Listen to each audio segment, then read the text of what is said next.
Cuman buat ini berpikir juga, kalau dia sampai rusuh Pak. Betul. Karena ini sebetulnya dari umum.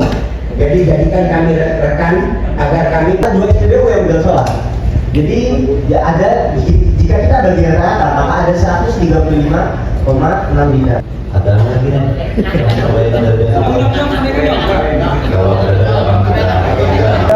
Lalu ada sektor produktif sesuai surat rekomendasi dari SKPD.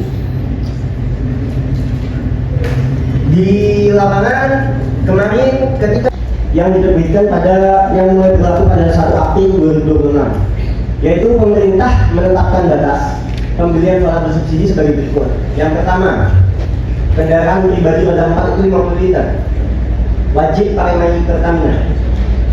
Yang kedua, Kalimantan Selatan pada tahun 2025 itu ada di angka 118 unit yang roda 4, 118 unit. para supir Pak dari RDPU hari ini kepada DPRD Kabupaten Balangan, kami meminta segera dibentuk pansus pengawasan BBM di Kabupaten Balangan. Dan pansus ini bukan hanya terdiri dari anggota DPRD aja, karena untuk mencegah adanya oknum-oknum yang bermain, kami berharap pansus ini terbentuk di DPRD Balangan, juga ada perwakilan dari Forkopimda dan juga ada perwakilan masyarakat yang terdampak langsung. Yang kedua, melakukan pengawasan langsung ke lapangan terhadap distribusi BBM, subsidi BSPBU dan wilayah pertambangan. Dan saya harap Pak, kalau ada istilah sidak itu ya mudah-mudahan tetap sidak namanya. Namanya sidak itu inspeksi mendadak, jangan pakai pengumuman Pak. Kalau pengumuman itu namanya pencitraan, bukan sidak gitu. Yang ketiga, mendorong lahirnya regulasi daerah atau rekomendasi kebijakan guna memperkuat pengawasan distribusi BBM subsidi. Yang keempat, melakukan evaluasi berkala terhadap tindak lanjut hasil RDP. Jangan sampai hasil RDP ini hanya sebagai angin lalu aja, viral di media sosial aja, tapi di lapangan kami tetap merasakan kesusahan solar. Kalau itu masih terjadi, kami para supir Pak sebetulnya pengen keadaan di Balangan ini kondusif. Kami pengen damai, kami pengen kondusif, kami juga pengen kerja. Mereka ini juga suami dari para istri, mereka juga bapak dari para anak. Anaknya juga perlu makan, anaknya juga perlu sekolah. Kalau sampai RDPU ini tidak ada tindak lanjutnya yang signifikan, jangan salahkan supir. Kalau masih ada SPBU yang begitu, kita tutup aja SPBU-nya bagi kita.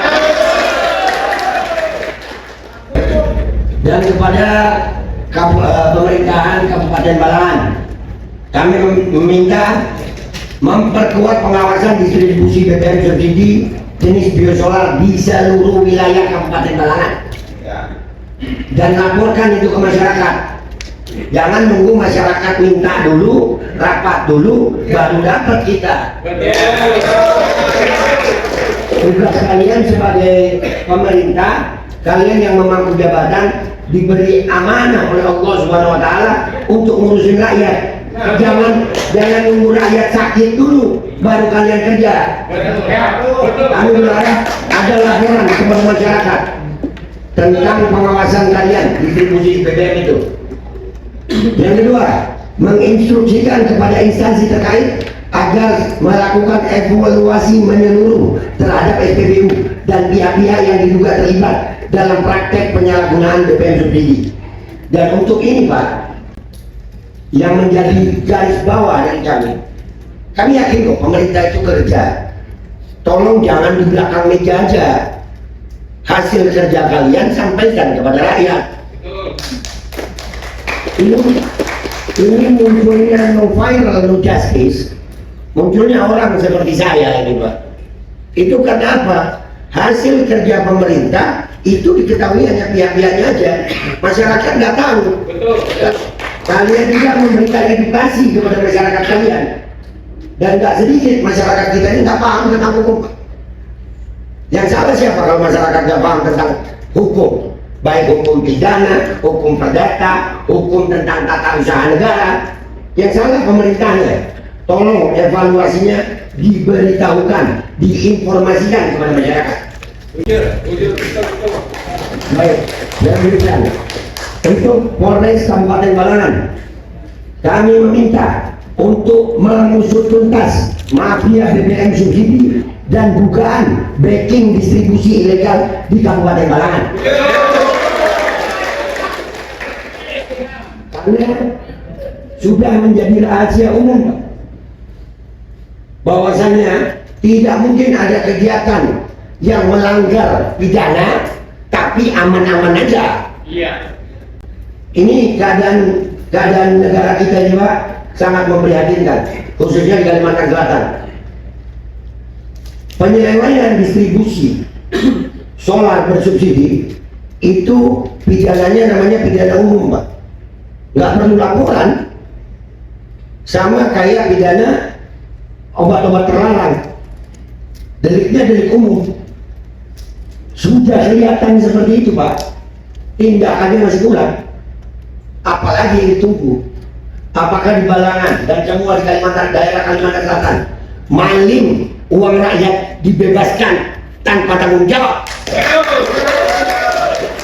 Dan yang punya kewenangan tentang itu bukan rakyat Pak, bapak-bapak yang berseragam, bapak-bapak yang diamanahkan oleh Undang-Undang Negara Kesatuan Republik Indonesia untuk memberikan tindakan tegas terukur kepada mafia BBM yang sudah menyengsarakan rakyat. Nah, ini terpendam Pak. Ya, karena mereka bingung juga kapan ada kesempatan ngomong sama anggota dewan, sama bapak-bapak. Kadang-kadang untuk nemuin anggota dewan bersuratnya lama juga dari Pak.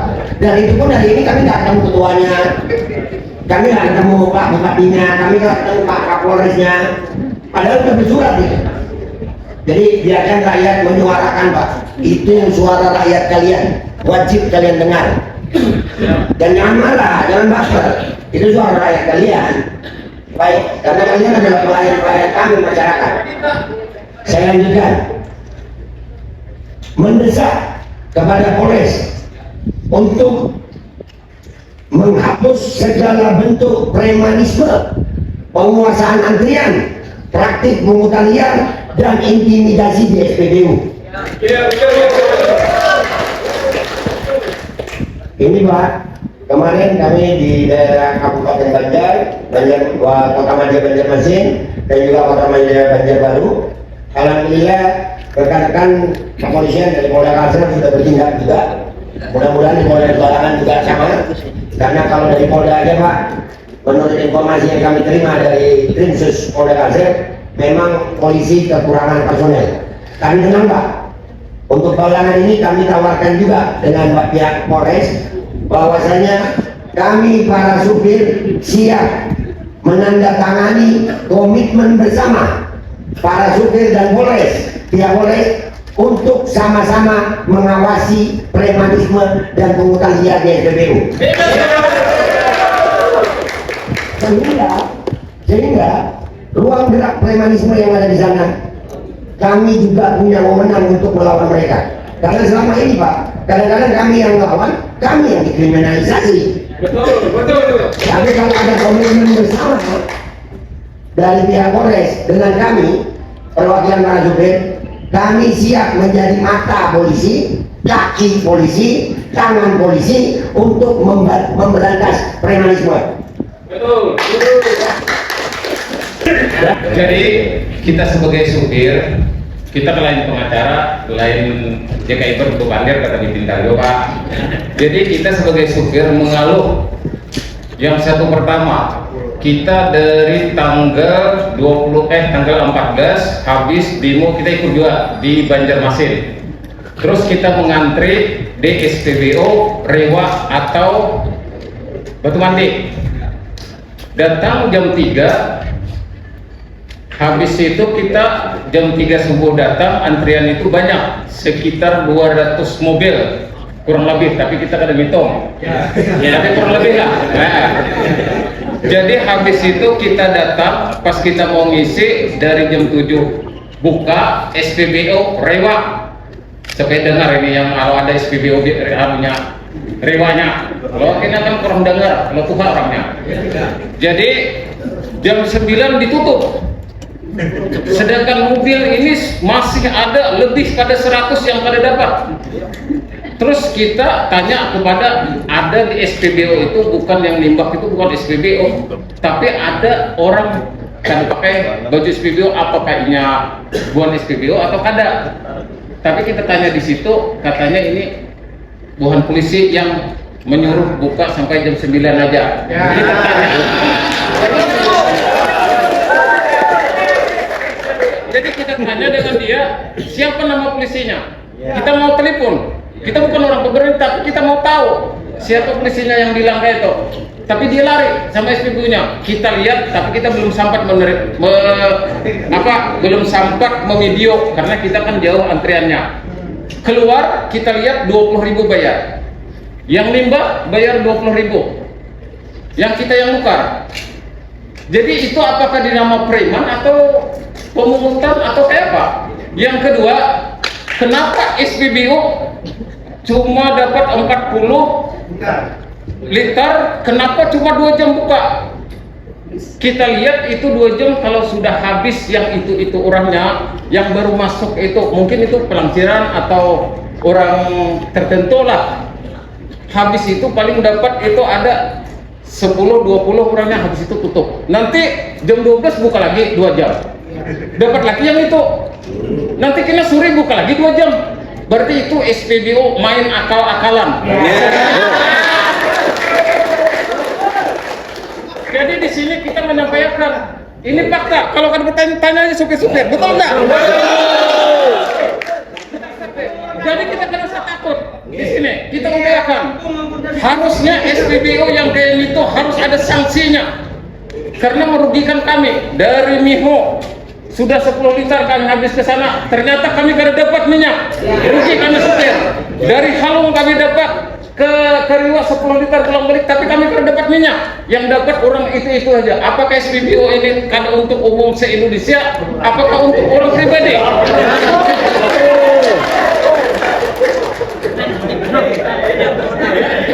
Kalau untuk pribadi, kita ulang handbooknya ini untuk pribadi, bukan untuk umum. Jadi di sini harus ada SPBU-nya disanksi. Kalau ada yang masih ada yang nakal kayak itu harus diberi sanksi agar jarak yang ke depannya. Kalau tidak ada sanksi, otomatis tidak ada efek jaraknya SPBU. Dan SPBU apa nih materi?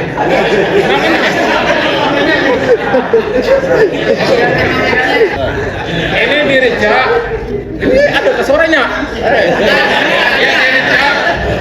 Di Reja itu orang-orangnya itu aja langsung masuk, sedangkan kami ini antri dari jam 12 malam. Sedangkan habis itu menimbak itu artinya mengisinya ada yang 6 berkut, ada yang 4 berkut, ada yang 5 berkut. Betul tidak?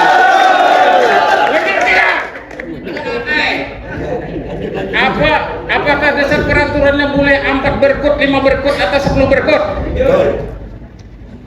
Kita tanya di mana mobilnya? Yang ditunjuk itu yang buruk-buruk, yang akhir itu. Betul. Itu kita sedikit loh. Itu yang mobil-mobilnya itu yang ada laku itu yang ada jalan itu. Kita bisa dibawa. Jadi yang kayak itu tuh harus pukul rata. Yang 2 barcode, 3 barcode, 4 barcode harus tidak boleh lagi Messi 1 barcode karena mengakibatkan orang-orang yang di belakang kadang menjadikan dapat gara-gara itu. Betul. Itu membuktikan itu untuk menjual untuk menjual ke lain. Karena apa? Karena itu menjual ke lain karena kan dapatnya lebih daripada satu mobil mengerjakan, karena setiap kali mobil itu setiap SPBU itu buka, dia selalu mengisi sampai 6 barcode, 5 barcode, sampai 7 barcode. Benar. Coba kalau misalnya 5 barcode aja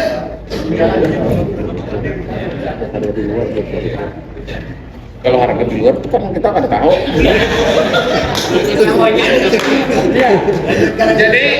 Jadi yang itu, jadi SPBU Reca harus dilarang menimba satu mobil lebih daripada satu bergot. Jadi kalau ada yang lebih daripada satu bergot harus diberi sanksi SPBU-nya. Soalnya kita membuatkan yang lain kada bisa dapat gara-gara itu. Tutup SPBU-nya. Oke.